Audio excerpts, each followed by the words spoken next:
And welcome to exam concept. SSC PYQ series में हम कर रहे हैं एंशिएंट इंडिया और इसमें आज का हमारा टॉपिक है जैनिज़्म। तो हम देखेंगे जैनिज़्म में जो भी प्रीवियस ईयर क्वेश्चंस आए हैं एसएससी में उसके बारे में। तो लेक्चर को शुरू करने से पहले अगर आपने एग्ज़ाम कॉन्सेप्ट को सब्सक्राइब नहीं किया तो प्लीज़ सब्सक्राइब कर लें। तो शुरू करते हैं। क्वेश्चन 1 है, हु वाज द लास्ट तीर्थंकर ऑफ जैन। तो जैन धर्म के अंतिम तीर्थंकर कौन? ऑप्शन है चंद्र प्रभु, ऋषभनाथ, वर्धमान महावीर या पद्म प्रभा। तो जो जैन धर्म के अंतिम जो तीर्थंकर थे वो थे वर्धमान महावीर। देखते हैं वर्धमान महावीर के बारे में। तो वर्धमान महावीर जो थे ना, ये आखिरी तीर्थंकर हुए थे। कौन से धर्म के? तो जैन धर्म में। तो जैन धर्म में तीर्थंकर क्या होता है? तीर्थंकर होता है फॉर्ड मेकर। फॉर्ड मेकर मतलब मार्गदर्शक, जो लोगों को जीवन और मरण, जो साइकिल होती है डेथ और रीबर्थ, उससे निकालता है, उसे कहते हैं तीर्थंकर। तो वर्धमान महावीर जो थे ये आखिरी तीर्थंकर थे। टोटल 24 तीर्थंकर हुए हैं जैन धर्म में, जिसमें से 24वें जो तीर्थंकर है वो वर्धमान महावीर हैं, जिनका जन्म लगभग 6th सेंचुरी भी हुआ था। इक्ष्वाकु वंश के थे और इक्ष्वाकु वंश जो था उस समय वज्जी कॉन्फेडरेसी या वज्जी एम्पायर का पार्ट था। वज्जी एम्पायर जो था उस समय क्या था? एक तरीके रिपब्लिक था। रिपब्लिक मतलब कि वज्जी एम्पायर में जितने छोटे छोटे राज्य सबके राजा होते थे और आपस में मिलके ये फैसले लेते थे। इनके बाद देखें तो जो वर्धमान महावीर थे, जब लगभग 30 साल की उम्र के हुए तो उन्होंने अपना घर छोड़ दिया। क्यों? कि वो सत्य की खोज में निकल चुके थे, स्पिरिचुअल ट्रूथ की खोज में। और लगभग 12 साल उन्होंने तपस्या की और 12 साल तपस्या करने के बाद उन्हें कैवल्य का ज्ञान प्राप्त हुआ। फिर उसके बाद बुद्ध ने 5 टीचिंग्स दी थी, जिन्हें ग्रेट 5 वॉज कहते हैं। पहला अहिंसा। अहिंसा मतलब नॉन वायलेंस, किसी के साथ हिंसा नहीं करना। दूसरा सत्य। सत्य मतलब हमेशा सच का साथ देना। तीसरा अस्तेय। अस्तेय मतलब नॉन स्टीलिंग, मतलब चोरी नहीं करना। और चौथा था ब्रह्मचर्य। ब्रह्मचर्य मतलब शादी नहीं करना। और पांचवा था अपारिग्रह, मतलब किसी भी चीज़ से किसी भी प्रकार का अटैचमेंट नहीं होना। अदर ऑप्शंस के बारे में देखते हैं कि वो इनकरेक्ट क्यों थे। तो चंद्र प्रभु कौन थे? तो चंद्र प्रभु जो थे जैन धर्म के 8वें तीर्थंकर थे और इनका जो सिंबल है वो था आधा चांद या क्रेसेंट मून। ऋषभनाथ, जिनका नाम आदिनाथ भी है, वो पहले तीर्थंकर थे जैन धर्म के। और पद्म प्रभा जो थे ये 6th तीर्थंकर थे, 6वें तीर्थंकर थे जैन धर्म के और इनका सिंबल क्या था? रेड लोटस यानी लाल कमल। अब हम देखते हैं जितने भी तीर्थंकर हुए थे उनके बारे में। तो पहले तीर्थंकर थे ऋषभदेव, जिनका नाम आदिनाथ भी कहते हैं और इनका जो सिंबल था बुल यानी सांड। दूसरे तीर्थंकर थे अजीतनाथ, जिनका जो सिंबल था एलिफेंट या हाथी। तीसरे तीर्थंकर जो थे जैन धर्म के वो थे संभवनाथ, जिनका जो सिंबल था वो था हॉर्स या घोड़ा। चौथे जो तीर्थंकर थे जैन धर्म के वो थे अभिनंद नाथ, जिनका जो सिंबल था वो था मंकी या बंदर। पांचवें जो तीर्थंकर थे वो थे सुमितनाथ, जो कि उनका सिंबल जो था वो था गूज। और छठे जो तीर्थंकर थे जैन धर्म के वो थे पद्म प्रभा और जिनका सिंबल था रेड लोटस यानी लाल कमल। सातवें जैन तीर्थंकर थे वो थे सुप्रस्वनाथ, जिनका जो सिंबल था वो था स्वास्तिका का चिन्ह। आठवें जो जैन धर्म के तीर्थंकर थे वो थे चंद्र प्रभा और चंद्र प्रभा का जो सिंबल था वो था क्रेसेंट मून यानी आधा कटा चांद। और नवे जो थे जैन धर्म के तीर्थंकर वो थे पुष्पदंत, जिसे सुभिदनाथ भी कहते हैं और इनका जो सिंबल था वो था क्रोकोडाइल। फिर शीतलनाथ जो थे ये 10वें तीर्थंकर थे और जिनका वो जो सिंबल था वो था विशफुल ट्री, मतलब एक ऐसा पेड़ जो लोगों की इच्छाएं पूरी करता है। 11वें जो तीर्थंकर थे वो थे शेषनाथ। शेषनाथ के जो सिंबल था वो गैंडा या रिनोसेरस कह सकते हैं। और 12वें जो तीर्थंकर थे जैन धर्म के वो थे वसुपूज्य और इनका जो सिंबल था वो बफेलो था। 13वां जो था विमलनाथ और इनका जो बोअर मतलब जंगली सुअर जो होता है वो इनका सिंबल था। फिर अनंतनाथ 14वें तीर्थंकर थे और इनका बियर भालू जो होता है ये सिंबल था। 15वें जो तीर्थंकर थे वो थे धर्मनाथ। धर्मनाथ का जो थंडर बोल्ट है सिंबल, मतलब बादल की जो गर्जना होती है, वो इनका सिंबल था। 16वें जो तीर्थंकर थे वो थे शांतिनाथ। शांतिनाथ का जो सिंबल था वो था डियर, डियर मतलब हिरन। और कुंथुनाथ जो थे ये 17वें तीर्थंकर थे जैन धर्म के, जिनका सिंबल था गोट यानी बकरी। और उसके बाद 18वें जो तीर्थंकर थे वो थे अरानाथ, और इनका जो सिंबल था वो था फिश। और मल्लीनाथ जो थे 19वें तीर्थंकर थे, जिनका जो सिंबल था वो वाटर पॉट मतलब पानी का मटका। और 20वें जो तीर्थंकर थे वो थे मुंसु मुंसु व्रत। मुंसु व्रत का जो सिंबल था वो था टॉर्टॉइस यानी कछुआ। और नामीनाथ जो थे 21वें तीर्थंकर थे, जिनका ब्लू लोटस मतलब नीला कमल। और नेमीनाथ जो थे 22वें तीर्थंकर थे, जिनका जो सिंबल था वो था सैल, जो समुद्र में से सैल निकलते वो। और 23rd या 23वें जो तीर्थंकर थे वो थे पार्श्वनाथ, और जिनका सिंबल क्या था स्नेक, स्नेक मतलब सांप। और वर्धमान महावीर जो थे आखिरी तीर्थंकर और 24वें तीर्थंकर थे जैन धर्म के, जिनका सिंबल था लॉयन यानी शेर। इसके बाद देखते हैं नेक्स्ट क्वेश्चन है in which Indian religion there are 24 tirthankar. तो भारत के किस धर्म में 24 तीर्थंकर होते हैं? ऑप्शन है जैन, बुद्धिज्म, हिंदुइज्म या सिखिज्म। तो इसका जो सही आंसर है वो है जैनिज्म। तो जो जैनिज्म है ना, इसमें 24 तीर्थंकर होते हैं जैसा कि हमने देखा। तो इनके बारे में क्विक कंपैरिजन करते हैं अदर धर्म से। तो जो जैनिज्म होते हैं उसमें 24 तीर्थंकर होते हैं। पहले तीर्थंकर जो थे जैनिज्म में वो थे ऋषभनाथ, और आखिरी और 24वें जो तीर्थंकर थे वो थे वर्धमान महावीर। तीर्थंकर क्या होते हैं? वो एक तरीके का फॉर्ड मेकर होते हैं, मतलब रास्ता दिखाते हैं लोगों को, और जिंदगी और मृत्यु, जन्म और मृत्यु से आज़ाद करवाते हैं। इसके बाद देखिए बुद्धिज्म में, तो बुद्धिज्म जो थे ये इनके फाउंडर थे गौतम बुद्धा, और बुद्धिज्म में किसी प्रकार के तीर्थंकर नहीं होते। फिर इसके बाद हिंदूज में देखें तो हिंदूज में अवतार और देवी देवता होते हैं, इसमें से ही 10 अवतार हैं जो विष्णु के हैं। सिखिज्म में 10 जो गुरु हैं, ह्यूमन गुरु को माना जाता है। इसके बाद 10 के बाद, जिसमें से पहले गुरु जो थे वो थे गुरु नानक देव। इसके बाद जब 10 गुरु हो गए, मतलब 10वें गुरु गुरु गोविंद साहिब थे। इसके बाद 11वां गुरु जो इन्होंने माना वो किसी ह्यूमन को नहीं माना, बल्कि गुरु ग्रंथ साहिब को ही इन्होंने 11वां गुरु मान लिया। नेक्स्ट क्वेश्चन जो है कि हु वाज द फर्स्ट तीर्थंकर ऑफ जैनिज्म। तो जैन धर्म के पहले तीर्थंकर कौन थे? ऑप्शन महावीर स्वामी, अजीतनाथ, ऋषभदेव या पार्श्वनाथ। तो इसका सही आंसर है ऋषभदेव। जो ऋषभदेव थे ये जैन धर्म के पहले तीर्थंकर थे। इनके बारे में देखते हैं कि ऋषभदेव जो थे, जिनको आदिनाथ भी कहा जाता है, ये पहले तीर्थंकर थे उन 24 तीर्थंकर में से।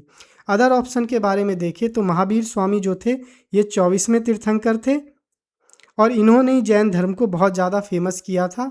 इसके बाद अजीतनाथ के बारे में देखें तो ये दूसरे तीर्थंकर थे जो ऋषभदेव के बाद आए थे।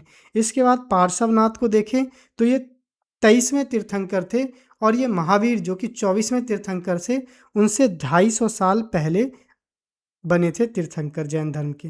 नेक्स्ट क्वेश्चन देखें तो which of the following religious group annually celebrate the Paryushan पर्व।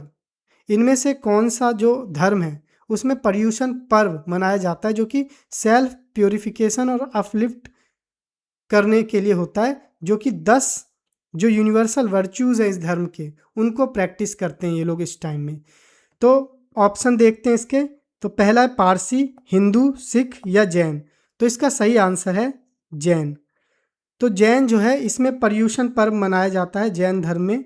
और पर्यूषण पर्व क्या होता है? एक तरीके का प्योरिफिकेशन ऑफ सोल, मतलब अपनी आत्मा को शुद्ध करना।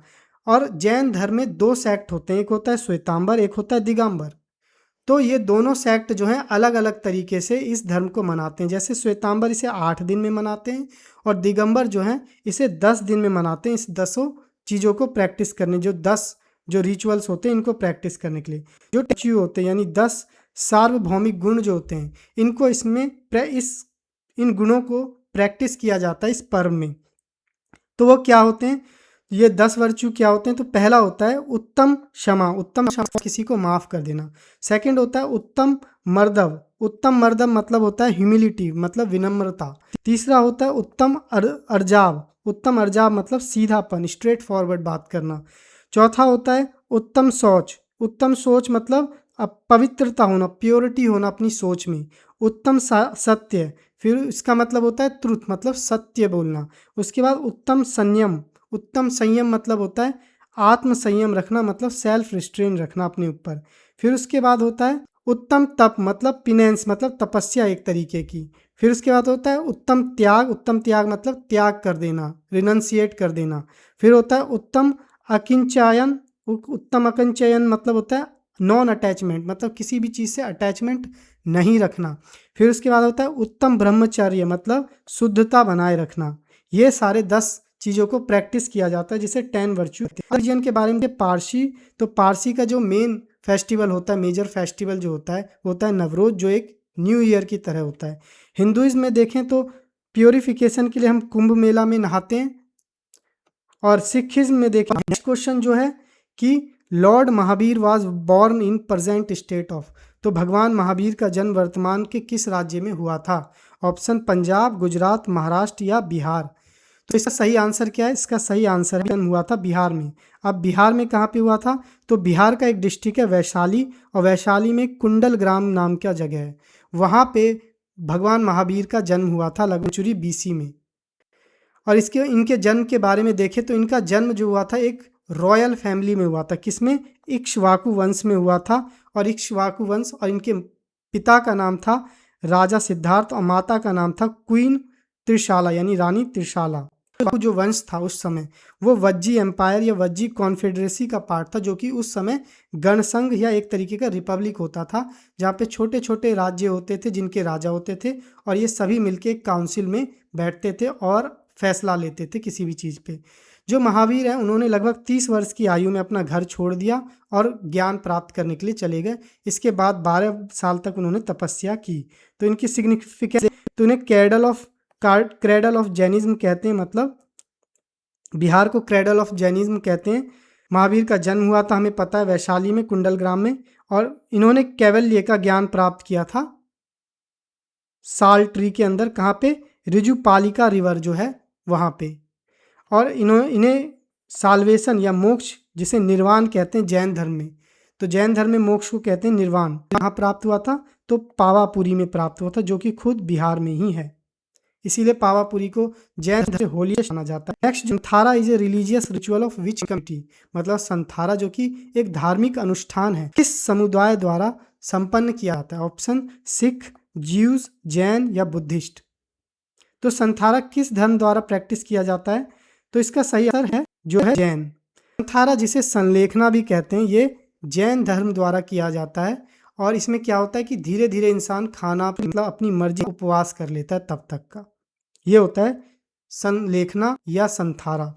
और ये किया क्यों जाता है? सेल्फ प्योरिफिकेशन, जो भी उसने जीवन में गलत काम किए उन सब को शुद्ध करने के लिए ये किया जाता है।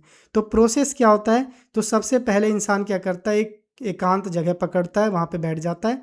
धीरे धीरे वो सॉलिड फूड जो होता है उसे, मतलब ठोस खाना जो होता है, रोटी चावल ये सब खाना छोड़ता है और सिर्फ लिक्विड फूड लेता है। फिर धीरे धीरे लिक्विड फूड भी खाना छोड़ देता है और सिर्फ पानी पीने लगता है। और धीरे धीरे वो पानी भी पीना छोड़ देता है और एक दिन अपना सत्याग देता है। और ये एक तरीके का वॉलेंट्री होता है, मतलब इसे हम सुसाइड नहीं कह सकते, ये इस धर्म का हिस्सा है। और ऐसा किसने किया है हिस्टोरिकली? तो इसमें सबसे फेमस है मौर्य सम्राट जो थे चंद्रगुप्त मौर्य। चंद्रगुप्त मौर्य ने जैन धर्म अपनाया था और अपने जीवन के अंतिम समय में जो कर्नाटक का श्रवणबेलगोला है वहाँ पे जाके अपने गुरु भद्रबाहु के साथ संलेखना परफॉर्म किया था, मतलब अपने जीवन का त्याग किया था। इसी तरीके से सिखिज्म में देखें तो चर्दी कला नाम का एक फेमस सिखिज धर्म में है, जिसमें का मतलब होता है आशीर्वाद लेना। और इसके बाद जीव धर्म में देखें तो पिकुआच नेफेस नाम की एक चीज़ होती है। इसमें क्या होता है? जीवन की रक्षा करना, यानी जीव धर्म में अपने शरीर का त्याग करना या खाना पीना छोड़ना, ये उस धर्म के खिलाफ है। बुद्धिज्म में मिडल पाथ को अपनाया गया, तो इसमें भी ऐसा कुछ है नहीं। फिर उसके बाद नेक्स्ट क्वेश्चन देखें तो with which religion is Kaivalya associated, कैवल्य जो है ये किस धर्म से संबंधित है? Option Buddhism, Jainism, Hinduism, Sikhism. तो कैवल्य किस धर्म से संबंधित है? तो कैवल्य जो है ये जैन धर्म से संबंधित है। क्यों संबंधित है? हमने अभी देखा कि कैवल्य का मतलब क्या होता है कि केवल ज्ञान, यानी जिसके पास हाईएस्ट फॉर्म ऑफ नॉलेज हो जाए उसे कैवल्य कहते हैं। तो कैवल्य का एक्चुअल मतलब होता है जिसने सभी चीज़ों पे कंट्रोल कर लिया, मतलब और ऐसा कहा जाता है कि हर आत्मा जो है उसके पास ये क्षमता है कि वो ऑल नॉलेज मतलब संपूर्ण नॉलेज को ले प्राप्त कर सकती है, लेकिन उसके कर्मों की वजह से वो ऐसा नहीं कर पाते। तो कैवल्य वो स्टेज है जब एक इंसान अपने कर्म की बाधाओं से आगे निकल जाता है और दुनिया में जो भी ज्ञान है, ऑल नॉलेज, उसको अचीव कर लेता है। तो बुद्धिज्म में जो है निर्वाण अचीव करना होता है। और कैवल्य अचीव किसने किया है? तो कैवल्य अचीव किया था महावीर ने। ये जैन धर्म में होता है। जब उन्होंने 12 साल की तपस्या की थी तब उन्होंने कैवल्य का ज्ञान हासिल किया था। जबकि बुद्धिज्म का जो गोल होता है लाइफ का, वो होता है निर्वाण अचीव करना या इनलाइटमेंट, यानी एक तरीके का मोक्ष प्राप्त कर लेना और जीवन और मरण के चक्कर से बाहर निकल जाना। हिंदुइज्म में भी मोक्ष या मुक्ति होता है, जिसका मतलब होता है कि जीवन और मरण के चक्कर से बाहर निकल जाना। सिखिज्म में मुक्ति होता है, इसका मतलब होता है कि जब इंसान की आत्मा सीधे उसके भगवान से जाके मिल लेती है। नेक्स्ट क्वेश्चन है, a collective term use by the Jain for their sacred book. Jain धर्म में उनके पवित्र ग्रंथों के लिए प्रयुक्त सामूहिक शब्द क्या है? ऑप्शन है प्रबंधास, अंगाज, निबंध और छरित्स। तो इसका सही आंसर है अंगाज। जो जैन धर्म में उनका जो पवित्र ग्रंथ होते हैं उनके लिए सामूहिक शब्द यूज होता है अंगाज। तो इस देखते हैं इनके बारे में। तो टोटल जो है 12 अंगाज होते हैं। 12 अंगा मतलब 12 लिम्ब, पार्ट, जिसमें जो महावीर थे ना जैन धर्म के गुरु 24वें तीर्थंकर, उनकी जो जितनी भी ज्ञान थी उनको इन 12 अंगों में डाला गया था। और ये जो 12 अंग थे ये लिखे नहीं गए थे, इसे ऑरली ट्रांसफर किया जाता था एक जनरेशन से दूसरे जनरेशन में। जब बाद में किनके द्वारा ट्रांसफर किया जाता था? जो इसको ट्रांसफर करते थे उनको कहते थे हम गंधाराज। और बाद में इसे लिखा गया। और लिखा किस में गया था? लिखा गया था अर्धमगधी प्राकृत लैंग्वेज जो थी उस समय की कॉमन लैंग्वेज थी। और इसमें लिखा गया था क्या लिखा गया था? जो जैन के सन्यासी आचरण होते हैं, जैन की जो फिलॉसफी होती है, और जो भी उस समय के तीर्थंकर्स होते थे उनकी कहानी होती थी, और प्लस लेमैन जो कॉमन मैन है उनके बारे में उन्हें कैसे फॉलो करना ये। पर हुआ क्या कि ये 12 अंग जो है ये बाद में मतलब लॉस्ट हो गए, मतलब खो गए। इसके बाद पाटलिपुत्र में दोबारा काउंसिल हुई एक, उसमें इसे दोबारा बनाया गया। अदर ऑप्शन के बारे में देखिए तो प्रबंधास क्या होते हैं? प्रबंधास जो होते हैं ये बायोग्राफी होती है, हिस्टोरिकल नैरेटिव होती है किनकी? जो जैन धर्म में जो भी लोग हैं इंपॉर्टेंट लोग उनके बारे में लिखी जाती है, जो कि संस्कृत में या ओल्ड गुजराती में लिखी गई है। निबंधास क्या होते हैं? निबंध होते हैं एक तरीके का एस्से और कमेंट्रीज। और चरित्र क्या होते हैं? चरित्र होता है जो कि बायोग्राफी जो लिखी जाती है जैन धर्म के जो भी तीर्थंकर उनको चरित्र कहते हैं। नेक्स्ट क्वेश्चन है, द रिनाउंड टेम्पल एट रानकपुरी से विच टेम्पल, मतलब रानकपुर का प्रसिद्ध मंदिर जो है वो किस धर्म का मंदिर है? ऑप्शन शिव धर्म, जैन धर्म, कृष्ण धर्म या राम धर्म। तो रानकपुर का जो मंदिर है वो जैन धर्म का मंदिर है। इसके बारे में और देखें तो रानकपुर का जो मंदिर है ये कहाँ लोकेटेड है? तो ये राजस्थान के पाली डिस्ट्रिक्ट में लोकेटेड है। ये राज्य पाली डिस्ट्रिक्ट में लोकेटेड है और ये एक तरीके का जैन धर्म का बहुत इम्पॉर्टेंट मंदिर है जो कि डेडिकेटेड है लॉर्ड ऋषभदेव को, जो कि पहले तीर्थंकर थे। इसकी आर्किटेक्चर के बारे में अगर देखें तो इसका चतुर्मुख डिज़ाइन है। चतुर्मुख मतलब जो मंदिर है ना उसके गेट चारों तरफ खुलते हैं, और ये एक तरीके का सिंबलिज्म है कि वो चारों दिशाओं से, मतलब इसका ये अर्थ होता है कि जो तीर्थंकर है उसने ब्रह्मांड की चारों दिशाओं पे विजय प्राप्त कर लिया, ये इसका प्रतीक होता है। और ये जो मंदिर है इसके 1444 पिलर हैं और कोई भी 2 पिलर पे एक तरीके का डिज़ाइन नहीं, मतलब हर पिलर पे अलग अलग डिज़ाइन है। और ये मंदिर इतना बेहतरीन तरीके से बनाया गया है कि मंदिर के किसी भी कोने से देवता के सीधा दर्शन किए जा सकते हैं। ठीक, इसके बाद नेक्स्ट क्वेश्चन हम देखें तो name the holy city recognise as the birth place of the first and fourth Jain tirthankar. उस पवित्र शहर का नाम बताइए जिसमें प्रथम और चतुर्थ मतलब पहले और चौथे जैन तीर्थंकर जो थे इनकी जन्म भूमि है ये। ऑप्शन वाराणसी, द्वारिका, अयोध्या या गया। तो जो अयोध्या है ना यहाँ पे पहले और चौथे जैन तीर्थंकर का जन्म हुआ था। तो अयोध्या में हिंदू धर्म के हिसाब से हमें पता है कि भगवान राम का जन्म भी हुआ था, और लेकिन इसके साथ साथ अयोध्या को ये भी कहा जाता है कि ये कल्याणक क्षेत्र है, मतलब ये सबसे शुभ घटनाओं होने वाली भूमियों में से एक है अयोध्या। क्यों? क्योंकि भगवान राम का जन्म भी अयोध्या में हुआ था। इसके अलावा जो पहले तीर्थंकर थे जैन धर्म के ऋषभ देव, उनका भी जन्म यहीं पे हुआ था। और जो दूसरे तीर्थंकर थे जैन धर्म के अजीतनाथ, उनका भी जन्म यहीं पे हुआ था। और चौथे जो तीर्थंकर थे अभिनंदनाथ, इनका भी जन्म अयोध्या में हुआ था। पांचवें जो तीर्थंकर थे सुमितनाथ, उनका भी जन्म अयोध्या में हुआ था। और अनंतनाथ जो 14वें तीर्थंकर थे, उनका भी जन्म जो था अयोध्या था। इसके बाद देखें कि अदर ऑप्शन इनकरेक्ट क्यों हैं। तो अदर ऑप्शन जैसे कि वाराणसी, तो वाराणसी में जो था 7वें तीर्थंकर जो थे सुपर्श्वनाथ, इनका जन्म हुआ था। और 23वें तीर्थंकर जो थे जैन धर्म के पार्श्वनाथ, इनका जन्म हुआ था। द्वारिका में हिंदू धर्म में तो हमने देखा है कि भगवान कृष्ण का जन्म हुआ था यहाँ पे, जबकि जैन धर्म में 22वें तीर्थंकर जो थे नेमिनाथ, इनका जन्म हुआ था यहाँ पे। गया क्यों फेमस है? तो गया बुद्धिज्म में फेमस इसलिए है क्योंकि भगवान बुद्ध को इनलाइटमेंट जो था ये गया में ही फेमस मतलब मिला था। और हिंदू धर्म में तो ये फेमस है ही गया, क्योंकि यहाँ पे पिंड दान होता है इसलिए। Next question, according to the Jain philosophy the term jina means. तो जैन धर्म के अनुसार जिन्न का मतलब क्या होता है? Option lord, option the conqueror, option free from fetter, option worthy. तो इसका सही आंसर है द कनक्यूरर, मतलब विजेता। तो जिना का मतलब होता है जिसने पूरी ब्रह्मांड पे जीत हासिल कर ली हो, एक तरीके से अपने जो उसकी आत्मा है, सोल ने उस पे जीत हासिल कर ली है, उसे कहते हैं जिना। जिना में जी वर्ड आता है जिसका मतलब होता है कनक्योर, मतलब जीत हासिल कर लेना। और जिना का मतलब होता है अपने इनर एनिमी, मतलब जो आंतरिक जो शत्रु है अपनी आत्मा की, उस पे जीत कर लेना। इसमें 2-4 और टर्म्स होते हैं, जैसे काश्याय। काश्याय का मतलब होता है अपने क्रोध, अहंकार, छल और लोभ पर विजय कर लेना। इंद्रिया मतलब होता है अपनी इच्छाओं पे विजय कर लेना, सेंस के बारे में बात करें। और अपने कर्मों पे विजय कर लेना, मतलब जो जीवन और मृत्यु है उस पे विजय करना है। तो इन 3 चीज़ों पे विजय कर लेना होता है इसमें, अपनी वासनाओं पे, अपने सेंसेस पे और अपने कर्म पे। और प्लस अदर ऑप्शन के बारे में अगर हम देखें तो लॉर्ड का मतलब तो हमें पता ही है भगवान, और लेकिन लॉर्ड का एक्चुअल मतलब जैन धर्म में है विजेता। और फ्री फ्रॉम फैटर का मतलब होता है निर्ग्रंथ। निर्ग्रंथ मतलब कि जो जीवन और मृत्यु है इसके चक्र से छूटना। वॉर्थी का मतलब पता ही हमें, वॉर्थी के लिए जैन धर्म में शब्द है आहर्त। आहर्त मतलब वॉर्थी वन।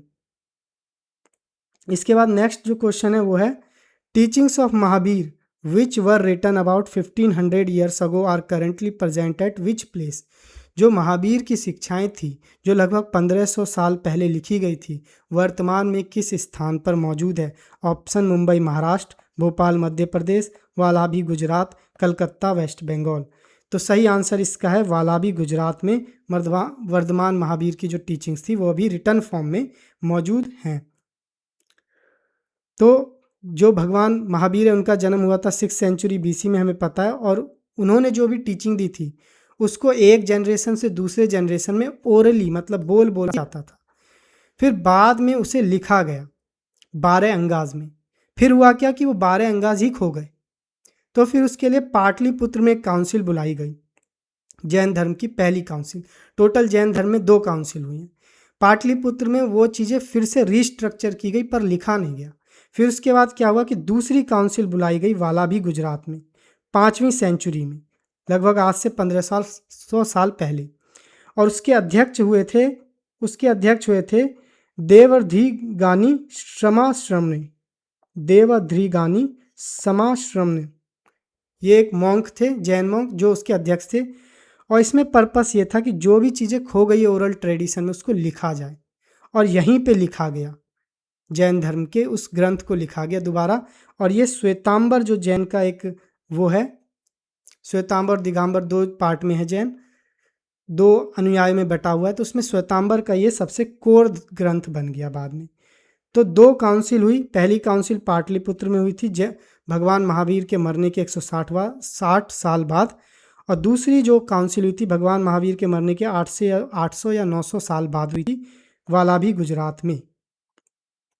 नेक्स्ट जो क्वेश्चन है, of the following states are the Son Bhandar cave located. निम्नलिखित में से किस राज्य में सोन भंडार की गुफाएं स्थित हैं? ऑप्शन उड़ीसा, उत्तर प्रदेश, असम या बिहार। तो सही आंसर है बिहार। तो बिहार जो है ना, यहाँ की केव कहाँ पे? तो बिहार का जो राजगीर डिस्ट्रिक्ट है वहाँ पे सोन भंडार केव है, और ये केव जो बनाया गया था 3rd to 4th सेंचुरी में बनाया गया था, 300 से 400 एडी के बीच में। और इसको क्यों कहा जाता है सोन भंडार केव? तो ऐसी मान्यता है कि जो बिंबिसार थे, राजा बिंबिसार, जो हरियंका वंश के राजा थे, उनका सोने का खजाना इसी गुफा में छुपाया गया था, इसलिए। अदर ऑप्शन के बारे में देखें तो उड़ीसा में जैन धर्म के 2 केव हैं, उदयगिरी केव, खंडरगिरी केव। उत्तर प्रदेश में देखें तो उत्तर प्रदेश बुद्धिस्ट और हिंदू धर्म के लिए बहुत ज़्यादा सैक्रेड प्लेस। असम में देखें तो असम में कोई जैन केव नहीं है, कामाख्या मंदिर है हिंदू धर्म का। इसी के साथ ये लेक्चर खत्म होता है। एग्जाम कॉन्सेप्ट को सब्सक्राइब करें। Thank you.